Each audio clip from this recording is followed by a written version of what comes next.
तुमचा विश्वास, आमची बातमी। इगतपुरी तालुक्यातील मुंडेगाव परिसरात असलेल्या जिंदाल पॉलिफिल्म्स कंपनीला बुधवारी मध्यरात्री अचानक आग लागल्यानं एकच खळबळ उडाली होती। ही आग तब्बल 55 ते 56 तासांच्या प्रयत्नानंतर अखेर नियंत्रणात आली आहे।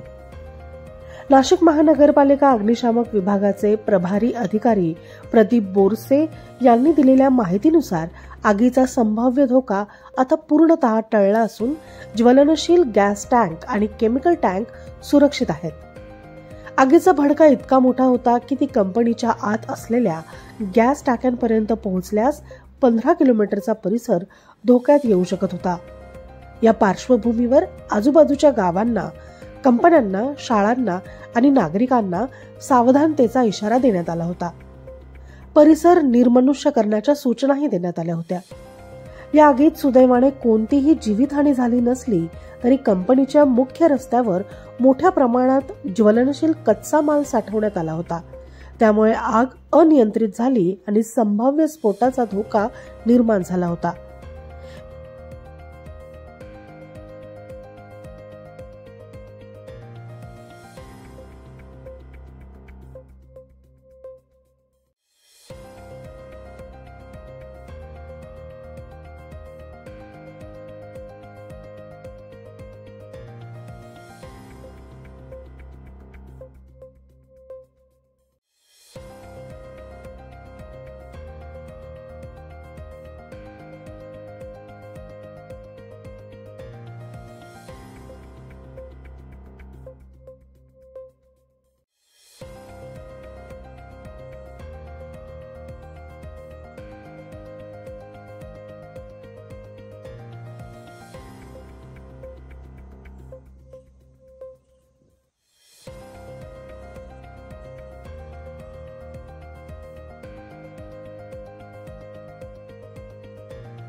यामुळे कंपनी व्यवस्थापनाच्या हलगर्जीपणावर प्रश्नचिन्ह उपस्थित झाले असून प्रशासन कारवाई करणार का याकडे सर्वांचे लक्ष लागले आहे।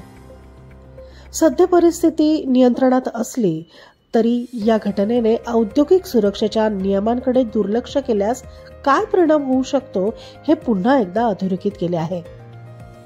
सागर चौधरी, आपलं शासन, नाशिक।